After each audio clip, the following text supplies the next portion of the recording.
So, today I'm going to take you through the medication I'm on at the moment.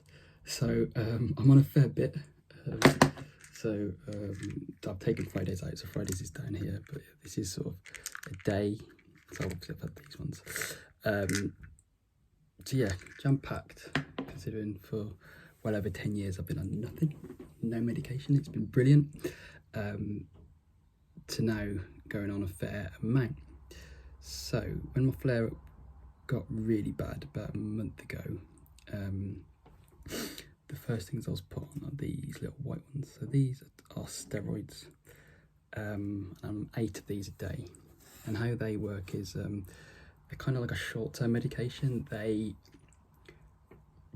immediately reduce the inflammation they do that by lowering the immune system quite a lot. So then they're good short term, but very bad to be on long term. So I've been on them about a month now, but unfortunately every time we try and taper me off, so start on 8 for a week, go down to 7, go down to 6, but every time we start tapering me off, the symptoms come back. So it's a bit of a kind of delicate balance at the moment, and I'm taking these in conjunction with another immunosuppressant. So that's what's called when it suppresses your immune system, immunosuppressant drug. And the other one is an injection. So I take, and they're much better to be on long term. They still suppress your immune system, but not as much. So, and they kind of, you inject it. So you do a loading dose. So I did that about 2 weeks ago. I had the loading dose, 4 injections, 2 in each thigh. And they're like they've got a thing in there that like attached to like a white blood cell that reduce the immune system. Because essentially what Crohn's is the white blood cells attacking, causing inflammation, and then there's not a problem, but they think there's a problem, so they just cause a lot of inflammation. So the idea is that the injections will take over time, so they can take about sort of 8 to 12 weeks to kick in. I've obviously only been on them at just over 2 weeks. They'll take over, they'll get my bloodstream, and then the steroids will taper down. So steroids short term, the injections, which are called a biologic, called like a Lab or something like that. They've got a really strange name. They will taper off. They will increase, and the steroids will taper off. The other things I'm on, so with the steroids and the side effects, so they can affect your bones as well. So I'm on 2 chewable calcium tablets a day. I've also been taking these iron tablets, but I have just recently stopped taking them in the last day or so because the GP prescribed them after a blood test showed that I was lost so much blood I'd become anemic. But the nurse, the IBD, irritable bowel disease nurse at the hospital, has said, look, stop taking these because they can sometimes affect your intestines and digestion. So stop taking them. And I've got an iron infusion in a few weeks' time, so I've got to go to hospital.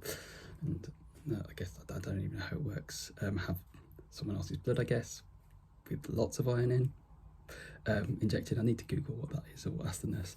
But yeah, I've got that in a few weeks. So but hopefully, as I say, the past few days the symptoms have improved, so maybe things are settling down. I'm also on this is turmeric and ginger, so it's supposed to help with inflammation. So I take one of them, and then a vitamin tablet, and then also just a cod liver oil tablet. Again, it's supposed to help with inflammation. So that's what I'm on. I've also been on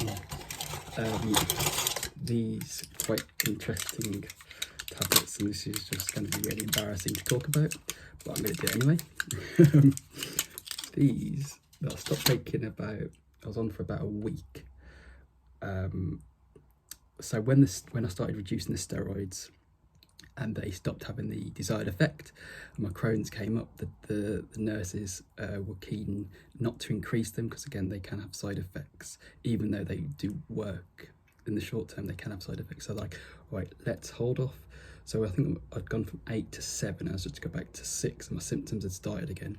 They're like, right, let's not increase them straight away. We will if we have to, but because potential side effects, we'll try you on this.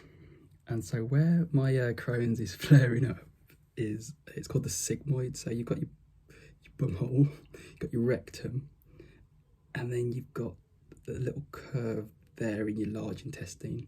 And that's, so mine is like the sigmoid and the rectum and the bum, actually not so much the bum, but just the bit before the bum, and then the sigmoid. So sigmoid and rectum is where mine is like active from the scans and from the colonoscopy I had. And this is a suppository. So this kind of, for about 6 or 7 nights, putting one of these up my bum, using one of these pretty funny, I think they're quite funny, pretty funny finger condoms. So yeah, what you did was you wet it, because you can't, I wanted to put like, I don't know, Vaseline or some like lube on it, I don't know. But then obviously it kind of dissolves in there, so if you put like all like greasy shit on it, it won't dissolve. So yeah, put a bit of water on it, poke it up, and then let it sit there. But the problem was, because my rectum is so fucking inflamed and so tight, shoving even some, I mean, what is that, like a centimetre? I don't know, what is that in diameter? I don't know. Yeah, it's not too thick, but it's so narrow with all the inflammation. Once it was up, it was okay. Getting it up was really uncomfortable. But what it led to for a couple of nights, especially early on, was just me sitting on the toilet. And again, I don't know if I share the picture on this video, or it'll definitely be in a vlog in a bit. But it just led to like just blood, like sitting, like my sleep was all messed up. So I wasn't sleeping, and obviously even something like sleep is so important for reducing inflammation. So that was all messed up. I was getting up like 4 or 5 times in the night and just sitting on the toilet and just looking down, and just blood was pouring out. So obviously it's just blood and mucus, because I don't poo out my bum because I've got my stoma. So my stoma, so I've got 2 halves of my intestine, of my digestive tract basically. Mouth to stoma, that's where food goes in, food comes out of stoma. And then my digestive system carries on, because it goes like, stoma comes out, and then like my large intestine is kind of attached but not attached, but it's in there. So it's all like living, breathing, blood in it and everything, but it's just chilling, not doing anything, and that's the bit that's flaring. So again, thankfully, so thankful for my stoma, because if the food was going into my sigmoid, or the waste was going into my sigmoid, into my rectum, things would be like, God, 10 times worse. Like I actually feel all right, I'm eating all right and everything like that, but I'm just bleeding and in pain. So it's really a really weird flare up. It's the first one I've had with my stoma. So yeah, off these, increase the steroids. So now got the infusion in a few weeks, and now it's just a hope that the we can taper off the steroids. So I'll go down to 7 next week with the steroids. I had my 2nd dose of injections last Tuesday just gone, so I've had 2 doses of injections, so 4, then 2 on Tuesday, and then I'll go to 1 every other week from now on for a year, and then fingers crossed that will be the only medication I'm on. And then in a year, fingers crossed, I'm back to nothing, because I'm not a big fan of medication, and I think that was part of the reason it got so bad in the first place. I think it started flaring up in, say, May last year, properly, like maybe sort of end of 2020 it started like raising its head, and then May, June last year it started. And I think I was in a bit of denial. I didn't want to go on medication. Obviously I had sort of bad experience with the steroids 10 years ago, 12 years ago, whatever, before my stoma surgery. So yeah, I think I was in a bit of denial, but I'm really thankful now, because like I say, past few days, after some choppy times, after some up and down times, after some, you know, when you just, it's weird when pooing a lot of blood, or seeing a lot of blood in the toilet bowl becomes like an everyday occurrence. It becomes normal, you know, it just becomes integrated into your experience. And then actually you got to realise, it's weird for me to say this, because I'm sure no one watching this thinks that it's normal, but it becomes normal. It's really weird. Anyway, but yeah, so there's still blood, still have blood today. I've been about twice, but it said like it's a trickle now, so it's not like an explosion of blood in the toilet bowl. It's just a little drip, which you gotta like count your blessings, man. You've gotta count your blessings. It's an improvement.